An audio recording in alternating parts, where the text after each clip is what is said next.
E é interessante que a pirâmide de Hawara, ela tem uma orientação diferente quando comparada com as demais, tá? Ela não está na direção leste-oeste, como, acho que é leste-oeste, que é a orientação das outras, ela tem uma orientação norte-sul, tá? Essa descrição que é pegada aí, descrição do lago, né? Fala aí, pode falar. Depois eu vou no outro. Eu estou catando aqui o nosso negócio por pé da página aqui dos membros. Mas vamos lá. Tá. Então, na descrição, ele falava que esse complexo estava ao lado de um canal artificial, junto de um lago artificial, e que esse lago tinha também em torno de 50 metros de profundidade, que tinha sido construído de acordo com o serviço, né, com o trabalho humano, com a mão humana. Esse lago, ele recebia água do Nilo durante 6 meses, em 6 meses ele cedia água para o Nilo, então dizendo assim que ele era um lago muito grande, e que no centro desse lago tinha a construção dessas 2 pirâmides de pedra que teriam sido construídas pelo pai, né, pelo faraó pai do Amenemhat, né, que era o suposto criador desse complexo. Tá? E essas 2 pirâmides seriam 93 metros acima da superfície, com as estátuas de pedra, cada uma com uma estátua sentada no topo da pirâmide. Esses são os relatos, então, e aqui um desenho feito no início do século para atender essa descrição. Então, o que a gente está vendo, na verdade, assim, é a grandiosidade da formação. Aqui um outro desenho. Então, a gente está vendo um lago muito grande, a ponto de ter 2 pirâmides com 93 metros de altura saindo, né, além da superfície da água. Então, e seria uma pirâmide representando para o pai e outra para a mãe do faraó que construiu a pirâmide de Hawara, que está semi-destruída. E essas pirâmides teriam sido perdidas, tá? Isso aí. Aí chega Estrabão, pega o Estrabão aí. Vamos lá. Estrabão, em sua obra, né, Geografia, ele é um historiador, também geógrafo, e um pouco mais à frente do tempo de Heródoto, né, ele descreve o lendário labirinto de Hawara, confirmando a sua existência e majestade. Então, ele vem quase que colocar como fidedigna grande parte das descrições de Heródoto, também falando sobre essa grandiosidade monumental, uma coisa absurda que está ali no subsolo, né? E um dos trechos dessa obra do Estrabão diz o seguinte: um grande palácio composto por tantos palácios quantos eram os nomes anteriormente existentes. A um número igual de aulas ele chama de pátios ou câmaras, cercadas por pilares e contíguas umas às outras, né? Elas vão ali uma ao lado da outra, e formando grandes edifícios em linha, como uma longa parede, tendo as aulas, né? Esses pátios todos para frente. As entradas para as aulas são opostas à parede. Em frente às entradas, há longos e numerosos caminhos cobertos, com passagens sinuosas que se comunicam entre si, de modo que nenhum estranho poderia encontrar seu caminho para dentro ou para fora das aulas sem um guia. A circunstância mais surpreendente é que os telhados dessas habitações consistem em uma única pedra, cada um, tá? E os caminhos cobertos em toda a sua extensão eram cobertos da mesma maneira com lajes únicas de pedra de tamanho extraordinário. Prestem atenção nisso. Lajes únicas, são pedras gigantescas que cobrem unicamente cada sala, cada salão desses que estão interligados ali e por gigantescas colunas, tá? A gente pode pensar, só pegando o gancho, Jim, a gente pode pensar em câmaras construídas diretamente, escavadas diretamente na rocha, tá? E aí fica com essa coisa da pedra, uma pedra única. Tá? Exatamente. Sem a mistura de madeira ou qualquer outro material, como a gente vê também no princípio da construção das pirâmides, que tantas pessoas tentam fazer, porque a pirâmide também você não tem essa estrutura, né? E ninguém até hoje conseguiu copiar fidedignamente a pirâmide do tamanho natural, né? Ao subir o telhado, que não é de grande altura, pois consiste apenas em um único andar, pode-se ver um campo de pedras, portanto, composto de pedras. Descendo novamente, olhando para as aulas, para as ditas salas, elas podem ser vistas em linhas sustentadas por 27 pilares, cada um constituído por uma única pedra. As paredes também são construídas com pedras de tamanho não inferior a estas. Então, a descrição do Estrabão, ela vai complementar o que o Heródoto tinha trazido e falando justamente sobre essa questão não só da grandiosidade, mas de uma tecnologia de construção e que eles não tinham acesso naquela época. E era de se espantar, claro, como é que a gente vai ver alguma coisa com tamanha precisão, construída dessa forma, né, milimetricamente, geograficamente super bem distribuídas, né? E imagina, eles se depararem com alguma coisa desse gênero, né? O que tem que fazer? Esconde isso, porque assim, a hora que isso vier à tona, isso lá vai dar ruim. Porque como é que a gente tem uma narrativa histórica diante de uma obra dessas ali no subsolo? Até hoje, né, gente? E olha a época que nós estamos, 64 antes de Cristo, tá? E hoje a gente está em 2025 e ainda toma de levantar polêmica esse negócio, porque a gente vai trazer o estudo aqui atual, e o estudo atual, a expedição ainda encontrou barreiras pra caramba para trazer essa verdade que não quer calar, né? Isso aí. Mas é interessante, assim, pensem, tragam esse conceito do labirinto como realmente aquele lugar que apenas o iniciado, apenas o guardião do local saberia como se mover. Qualquer estranho, qualquer não adepto, ele se perderia dentro do labirinto. Tá? Então, isso também tem a ver com uma forma da leitura da religião egípcia e o pós-vida. Tá? Também é um outro complemento, uma outra forma de interpretação que a gente pode ter. Tá? Sim. Peguei o Kircher. Então, e nós temos aqui justamente um esboço, né? E esse é um esboço feito também imaginativo, tá? Sobre essa questão da planta, é como se fosse uma planta baixa do local na época, no século XII. É um estudioso jesuíta, o alemão, o Kircher, 17. que tentou... 17, desculpa. Tentou retratar o enigmático labirinto com base na descrição feita por Heródoto e outros escritos antigos. Ele pega como base também os escritos do Estrabão, ele junta com outras descrições, porque tiveram outros estudiosos que vieram com base nesses dois principais que nós trouxemos aí, tanto o Heródoto quanto o Estrabão, e faz esse desenho, esse esboço do que seria esse grande salão que está ali embaixo. O interessante, quando a gente olha o desenho, existem inscrições, né? E quando a gente fala de inscrições, são inscrições hieróglifos, podemos dizer assim, que é levantado também dentro desse relato do alemão, que são hieróglifos que parecem ser anteriores à datação de qualquer tipo de civilização egípcia. Hieróglifos desconhecidos, tá? Com uma linguagem desconhecida, tá? Na época do Kircher, ele não, a tradução dos hieróglifos ainda não existia. A pedra de Roseta ainda não tinha sido encontrada. Então, continuava sendo uma linguagem totalmente desconhecida, né? E é interessante que nesse modelo dele, ele cria esse átrio central, representando aqui a divindade. Tá? Essa é a visão dele, mas obviamente também tem uma visão de uma deidade jesuíta, monoteísta, que não era a realidade antecipada para aquele contexto histórico também. Mas, de qualquer forma, ele mostrando os 12 pátios, né? As 12 câmaras, né? As 12 câmaras, cada uma com a sua função e o seu desenho, é bastante interessante.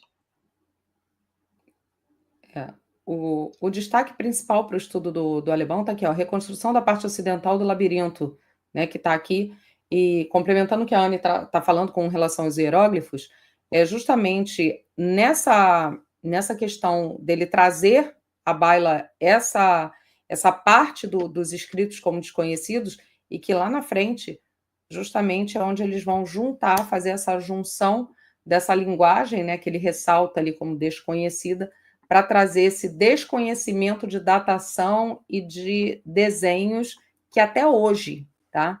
puxando, até hoje, não identificaram como sendo naturais do Egito Antigo, né? Então, a gente tem isso até hoje. Esse esquema é baseado na descrição do Petri? Eu já não lembro desse aqui de onde saiu. Sim, sim. Tá. Sim, é um pedacinho dele, sim. Uhum. Então, vamos lá. Aqui, quem teria construído o labirinto, então, a história oficial, né? Amenemhat III, que governou por volta de 1800 anos antes de Cristo, como sexto faraó da 12ª dinastia. Então, a gente está aqui falando de uma época que eles chamam de o Egito Médio, né? O aspecto mediano daquilo que se conhece como história das dinastias egípcias, já um pouco antes da fase final, que já é a fase da dominação grega e o controle ptolomaico, tá? 12ª dinastia. E aí tem, e como ele está relativamente mais próximo temporalmente da gente, dele se tem bastante registro histórico, dele e do pai tem bastante registro histórico. Então, quer pegar esse? Do Lepsius? Posso pegar, que eu estou aqui com a descrição dele. Então, e a gente entra em um outro estudioso, aí um pouco mais para frente, a gente já está em 1810, tá? O nascimento do Lepsius, e ele falece em 1884, então já temos um estudo bem mais recente, né? E o Lepsius, ele é um egiptólogo prussiano, pioneiro, linguista e arqueólogo, né? Ele junta várias funções aí, de bombril, e ele lidera uma expedição justamente para estudar essa parte aí do Egito Antigo, não só Cauara em si, né, mas toda aquela zona, aquela região. E essa expedição ela vai de 1842 a 1846, tá? E sendo ele um dos primeiros a documentar sistematicamente os monumentos egípcios. Tá? A sua obra mais conhecida, a obra mais conhecida dele é, agora o nome que é ótimo, né? Egypten under Antiopen, enfim, tá? Essa obra é publicada entre 1849 e 1859, porque vai dando uma continuidade, né? Ela vai sendo publicada por partes e contém desenhos e descrições de templos e pirâmides egípcias. É um levantamento, é um verdadeiro levantamento, é um estudo bem, bem denso, né? De toda aquela área ali, de toda aquela região. E, mais especificamente falando sobre a questão do Hawara em si, em 1843, o Lepsius realiza escavações no sítio, ali em loco, ele lidera essas escavações, e durante essas escavações, ele identifica vestígios dessa mesma estrutura que foi dita, que foi falada por Heródoto, né, por Estrabão, e encontra câmaras de tijolos e outros elementos arquitetônicos que sugeriam a existência de um grande edifício multifuncional.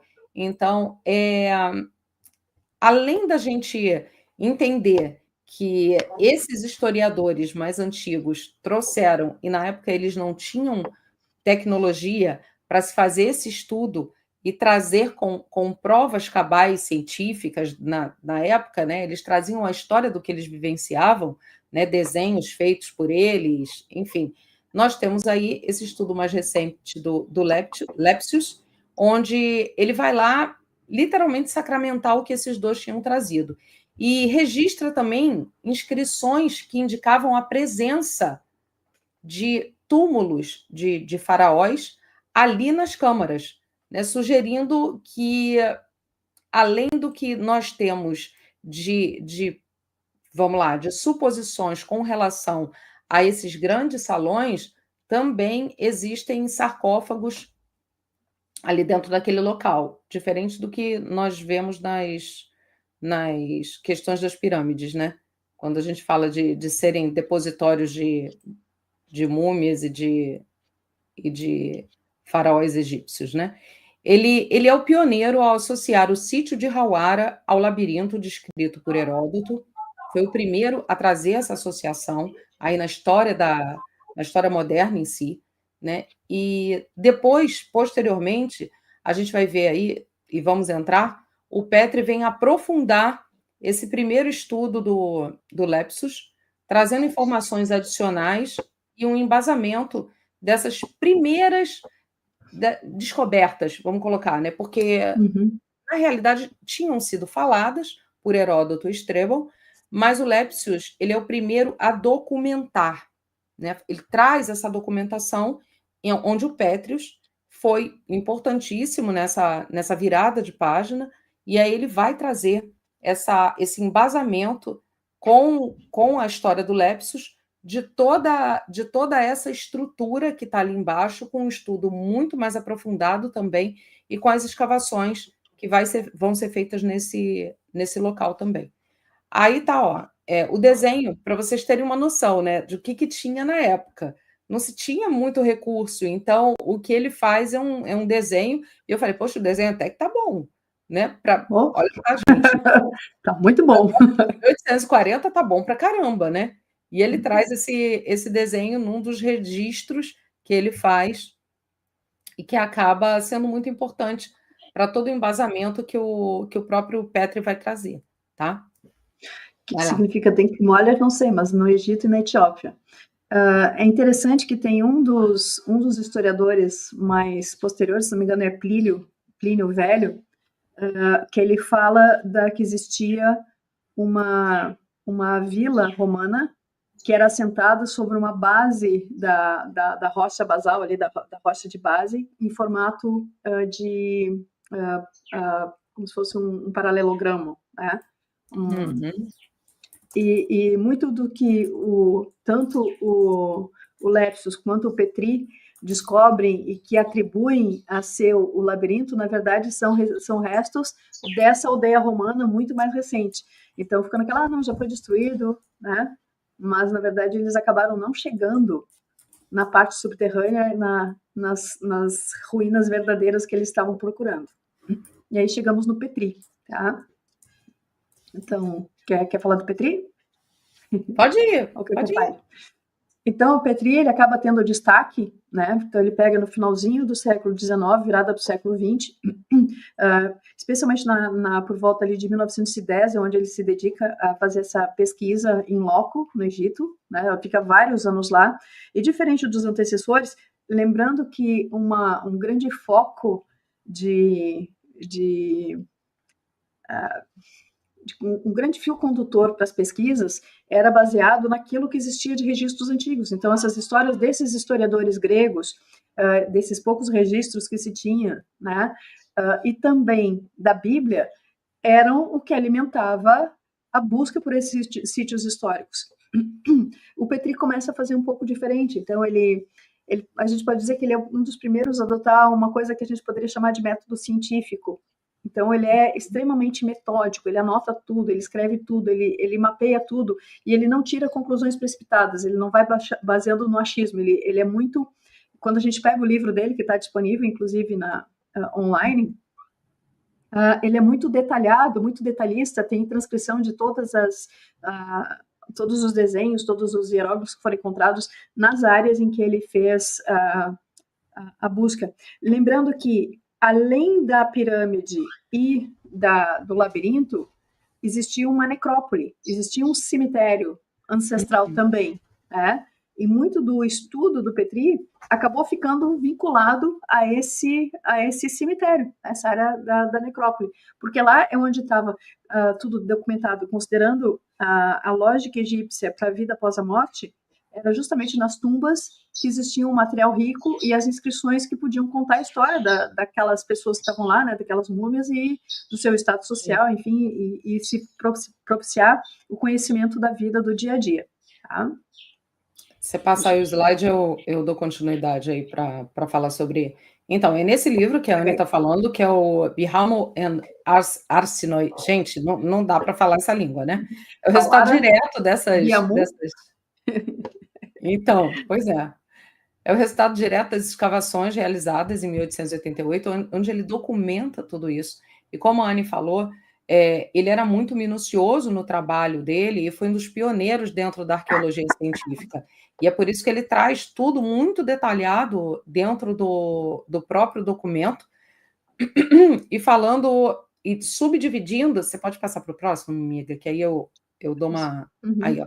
E subdividindo em 3 itens principais, onde ele fala de Hawara, que é o local exato da pirâmide de Amenemhat III e do labirinto.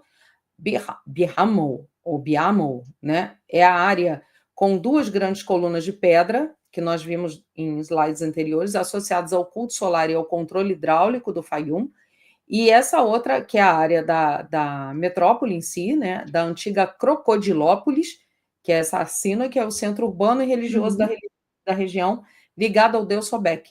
Então, ele faz essa subdivisão, e dentro dessa subdivisão no livro, é onde no documento, é onde ele destrincha todo o estudo e toda a integração dessa área. E uma coisa interessante que vem nesse documento, o Petrie ele inicia o documento explicando que o Fayum era, em tempos remotos, a bacia lacustre, né, que é uma depressão natural no terreno, lacustre é isso, né, onde a água se acumula e forma-se um lago, né, que é o dito Lago Mores, conectado diretamente ao Nilo. E com o passar dos milênios, e esse estudo que ele faz, o nível da água do Nilo diminui, né? E é o que a gente vê, ali existia uma vasta vegetação, né? Era muito diferente do que nós hoje temos ali como um relevo bem desértico, né? E a mudança climática, ela faz esse trabalho de mudar completamente a geografia do lugar. E a bacia do Fayum encolheu, e o lago se transformou em uma área parcialmente cultivável e parcialmente pantanosa. Tá? E no período greco-romano, a enseada foi estreitada artificialmente. Então, a gente tem aí, além da questão da depressão natural em si, nós temos um estreitamento desse mesmo canal sendo drenado, e a região permitindo a formação de terras agrícolas, que nós sabemos também que, de acordo com tudo que nós estudamos, a agricultura em si, ela acaba danificando um pouco também o relevo, e também traz uma diferença muito grande ali dentro da explicação geológica essencial que a gente teria para entender toda essa parte do labirinto, daquela zona toda, e isso nós estamos falando da superfície, tá? Ele não chegou ali embaixo, porque a água tem muito e tem tudo a ver com o que está ali embaixo, porque está tudo inundado, gente, tudo. Quase tudo hoje ainda se tem ali câmaras que já foram um pouco, né, retiradas aí dessa questão do submerso, mas ainda estão, a grande maioria delas estão submersas. Então, nós temos aí essa impossibilitação justamente por causa dessas águas, né, que estão ali no subsolo. Vai lá. Então, aí o Petrie confirma, né, a presença no local de 2 colossos sentados, cada um com cerca de 18 metros de altura e feitos de arenito duro de quartzo, dando credibilidade aos relatos do Heródoto. E essa é a parte legal, porque a gente pega alguém já no século XX, simplesmente vendo, com base no relato do feito 5 séculos antes de Cristo, e ele consegue encontrar aquilo que foi descrito, ou pelo menos parte daquilo que ele descreveu. O que vai dando, né, aumentando a confiabilidade, então, do relato feito por Heródoto.